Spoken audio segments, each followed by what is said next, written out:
सुजस आवाज राजस्थान, एक आवाज जो हमेशा आपके साथ, जन जन के साथ हाजिर है। ताज़ा तरीन पेशकश। सुजस पॉडकास्ट में मेधा से आप सुन रहे हैं प्रदेश की खास खबरें। नजर सबसे पहले आज की हेडलाइंस पर। मुख्यमंत्री भजनलाल शर्मा ने प्रदेश के विभिन्न क्षेत्रों से आए नागरिकों से किया संवाद, समस्याओं का तत्काल समाधान करने के दिए निर्देश। मुख्यमंत्री ने सूर्य नगरी जोधपुर के स्थापना दिवस पर दी शुभकामनाएं, की नगर वासियों के जीवन में खुशहाली की कामना। मुख्यमंत्री 37 लाख करोड़ के निवेश समझौतों की प्रगति की करेंगे समीक्षा। पर्यटन, स्वास्थ्य, वस्त्र उद्योग और इलेक्ट्रिक वाहन क्षेत्र के MOU के क्रियान्वयन पर होगी चर्चा। और अब सुनिए खबरें विस्तार से। मुख्यमंत्री भजनलाल शर्मा ने कहा कि जनता की समस्याओं का समाधान करना राज्य सरकार की सर्वोच्च प्राथमिकता है। सुशासन के उच्चतम मानकों के अनुरूप अधिकारी, कर्मचारी आमजन की परिवेदनाओं पर कार्रवाई करें। उन्होंने कहा कि आमजन की संतुष्टि ही हमारा ध्येय है। श्री शर्मा आज मुख्यमंत्री निवास पर नियमित जन सुनवाई कर रहे थे। इस दौरान उन्होंने आमजन से जनसंवाद करते हुए उनकी प्रत्येक समस्या को गंभीरता से सुना और अधिकारियों को इनके शीघ्र समाधान के निर्देश दिए। मुख्यमंत्री ने कहा कि राज्य सरकार का उद्देश्य न केवल समस्याओं का समाधान करना है, बल्कि प्रशासनिक प्रक्रिया में पारदर्शिता और जवाबदेही सुनिश्चित करते हुए गुड गवर्नेंस का बेहतरीन मॉडल स्थापित करना है। मुख्यमंत्री ने लकवाग्रस्त मुकेश सिंह राजावत को मुख्यमंत्री सहायता कोष से नियमानुसार आर्थिक सहायता जारी करने के निर्देश प्रदान किए। मुख्यमंत्री को श्री राजावत ने अवगत कराया कि वे 2 वर्ष से लकवा से पीड़ित हैं और उनका परिवार विषम आर्थिक परिस्थितियों का सामना कर रहा है। मुख्यमंत्री ने अधिकारियों को प्रत्येक प्रकरण को सूचीबद्ध करने के साथ ही उनका फॉलो अप सुनिश्चित करने और परिवादियों को सूचित करने के लिए भी निर्देशित किया। उन्होंने कहा कि जो कार्मिक आमजन की परिवेदनाओं के निस्तारण में लापरवाही बरतें, उनके विरुद्ध सख्त कार्रवाई की जाए। साथ ही कार्मिक अगर सेवानिवृत्त हो गया है तो उस स्थिति में उनकी पेंशन भी रोकी जाए। श्री शर्मा ने सामाजिक न्याय और अधिकार, ग्रामीण विकास और पंचायती राज, कृषि, गृह, राजस्व, सिंचाई, परिवहन, पशुपालन, जयपुर विकास प्राधिकरण, नगर निगम, शिक्षा, चिकित्सा, पेयजल, मनरेगा, ऊर्जा सहित विभिन्न विभागों से संबंधित परिवेदनाओं को सुना और उनका मौके पर ही निस्तारण किया। इस अवसर पर आमजन और जनप्रतिनिधिगण उपस्थित रहे।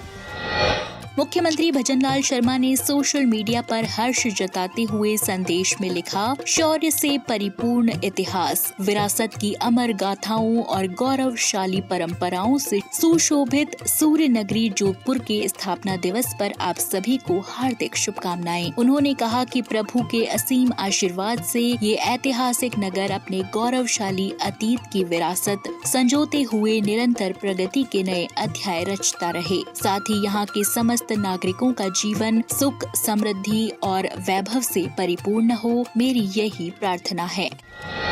इसी कड़ी में मुख्यमंत्री भजनलाल शर्मा मंगलवार को मुख्यमंत्री कार्यालय में rising Rajasthan global investment summit के अंतर्गत हस्ताक्षरित विभिन्न MOU की प्रगति की समीक्षा बैठक लेंगे। श्री शर्मा इस दौरान पर्यटन, चिकित्सा, शिक्षा, चिकित्सा, स्वास्थ्य, कपड़ा, वस्त्र और ऑटोमोबाइल, इलेक्ट्रिक वाहन क्षेत्र से संबंधित MOU के क्रियान्वयन के बारे में विस्तृत जानकारी लेंगे। आपको बता दें कि गत वर्ष दिसंबर माह में आयोजित rising Rajasthan global investment summit के तहत विभिन्न क्षेत्रों से संबंधित लगभग 37 लाख करोड़ रुपए के निवेश समझौते हुए, जिनमें से करीब 3 लाख करोड़ रुपए के निवेश MOU की ग्राउंड ब्रेकिंग की जा चुकी है।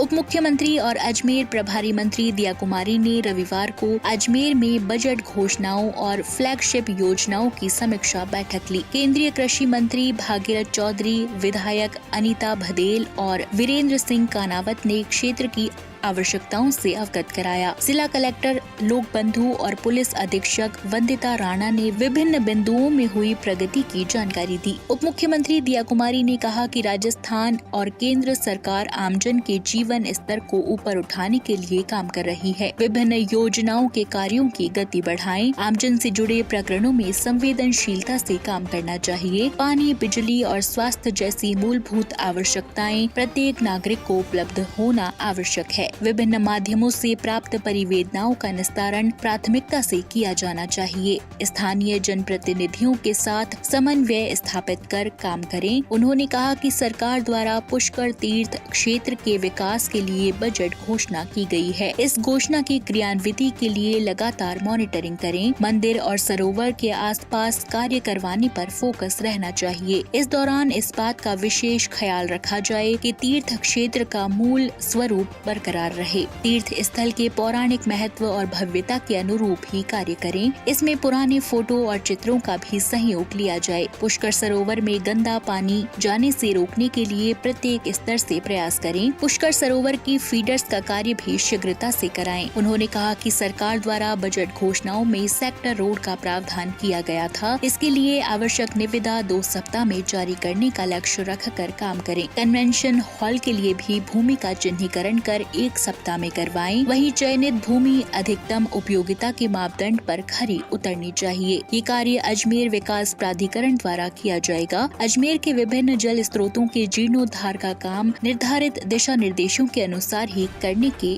दिया कुमारी ने निर्देश दिए। उन्होंने कहा कि वेस्ट टू वेल्थ पार्क राज्य सरकार का एक पर्यावरण हितैषी संकल्पना है। इसका निर्माण अधिकतम व्यक्तियों की पहुंच वाले स्थान पर होना उपयोगी होगा। इसके माध्यम से राजस्व अर्जन करने की संभावनाओं को भी ध्यान में रखा जाए। इनके निर्माण के लिए आवश्यक दिशा निर्देश सक्षम स्तर से प्राप्त करें। जिले में उपलब्ध चिकित्सकों और रिक्त पदों के बारे में भी बैठक में चर्चा की गई।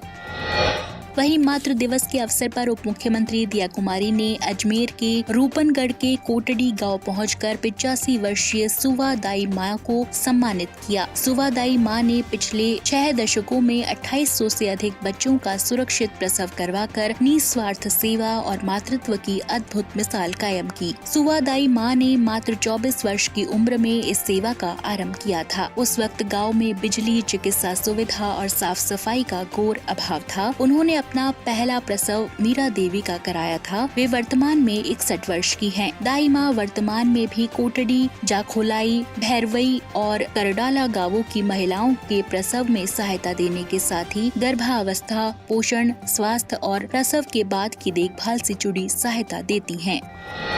ऑपरेशन सिंदूर के तहत वीरगति को प्राप्त हुए सुरेंद्र कुमार का रविवार को झुंझुनू जिले के गांव मेहरादासी में पूर्ण राजकीय सम्मान से अंतिम संस्कार किया गया। प्रदेश के मुख्यमंत्री भजनलाल शर्मा की ओर से शहीद के परिजनों को ढांढस बंधाया गया। सुरेंद्र कुमार का अंतिम संस्कार झुंझुनू जिले में किया गया, जहां वायुसेना और पुलिस की टुकड़ियों ने गार्ड ऑफ ऑनर प्रदान किया। झुंझुनू के प्रभारी मंत्री अविनाश गहलोत ने शहीद की वीरांगना सीमा को राज्य सरकार की ओर से 5 लाख रुपए की सहायता राशि का चेक सौंपा।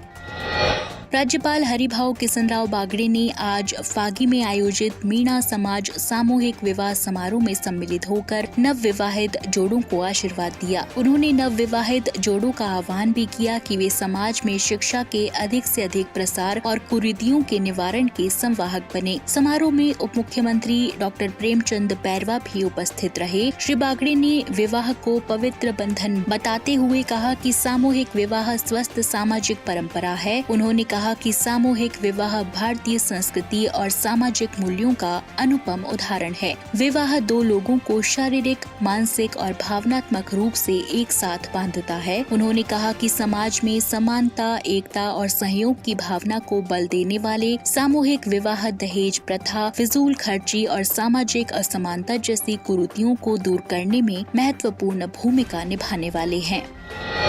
और चलते चलते जयपुर जिला कलेक्टर डॉक्टर जितेंद्र कुमार सोनी के निर्देशन पर सक्षम जयपुर अभियान के तहत जिले में नागरिक सुरक्षा प्रशिक्षण कार्यक्रम का आयोजन किया जा रहा है। रविवार को आंगनबाड़ी स्थित आदर्श विद्या मंदिर में आपदा प्रबंधन जन जागरूकता कार्यक्रम में नागरिक सुरक्षा विभाग के अनुदेशकों ने आपातकालीन परिस्थितियों के दौरान बचाव और उपायों की जानकारी और प्रशिक्षण प्रदान किया। साथ ही ब्लैकआउट के दौरान बरती जाने वाली सावधानियों की भी जानकारी दी। उन्होंने कार्यक्रम में आपदा प्रबंधन प्रशिक्षण और युद्ध काल के दौरान बचाव के तरीकों से रूबरू करवाया।